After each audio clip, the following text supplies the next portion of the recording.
ইসরায়েলের প্রধানমন্ত্রী Benjamin Netanyahu মধ্যপ্রাচ্য ও এর আশেপাশে এক শক্তিশালী আঞ্চলিক জোট গঠনের ঘোষণা দিয়েছেন। তার ভাষায় তথাকথিত উগ্রপন্থী শত্রুদের সম্মিলিতভাবে মোকাবেলা করতে বন্ধুরাষ্ট্রগুলোর একটি নেটওয়ার্ক তৈরি করা হবে। গত রোববার ভারতের প্রধানমন্ত্রী নরেন্দ্র মোদীর আসন্ন ইসরায়েল সফর উপলক্ষে দেওয়া এক বক্তব্যে নেতানিয়াহু এই পরিকল্পনার কথা জানান। তিনি বলেন, এই জোটে ভারত হবে অন্যতম গুরুত্বপূর্ণ অংশীদার। ভারত ছাড়াও গ্রিস, সাইপ্রাস এবং নাম প্রকাশ না করা বেশ কিছু আরব, আফ্রিকান ও এশীয় দেশকে এই জোটে রাখার ইঙ্গিত দিয়েছেন তিনি।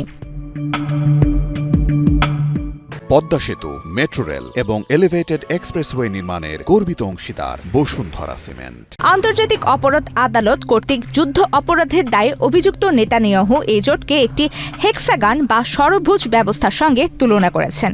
তিনি বলেন, আমার সামনে যে রূপকল্প রয়েছে তাতে আমরা মধ্যপ্রাচ্যের ভেতরে ও চারপাশে জোটের একটি সম্পূর্ণ ব্যবস্থা তৈরি করব। তিনি আরও বলেন, এর উদ্দেশ্য হলো এমন একটি রাষ্ট্র জোট তৈরি করা যারা বাস্তবতা এবং চ্যালেঞ্জগুলোকে একইভাবে দেখে।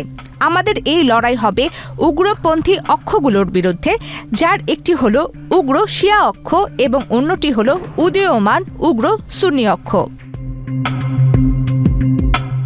ভারত ও ইসরায়েলের বন্ধনের বিষয়ে নেতানিয়াহুর সঙ্গে পুরোপুরি একমত বলে মত দিয়েছেন প্রধানমন্ত্রী নরেন্দ্র মোদী।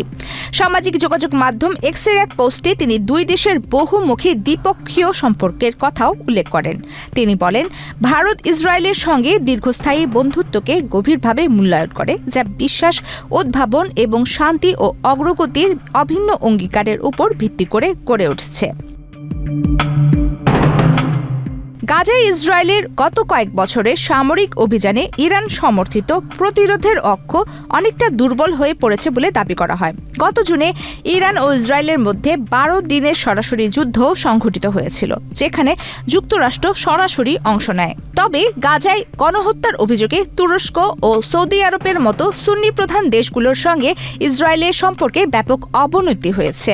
বিশেষ করে সোমালিল্যান্ডের স্বীকৃতি এবং পশ্চিম তীর দখলের ইসরায়েলি পদক্ষেপে রিয়াদ তীব্র ক্ষোভ প্রকাশ করেছে।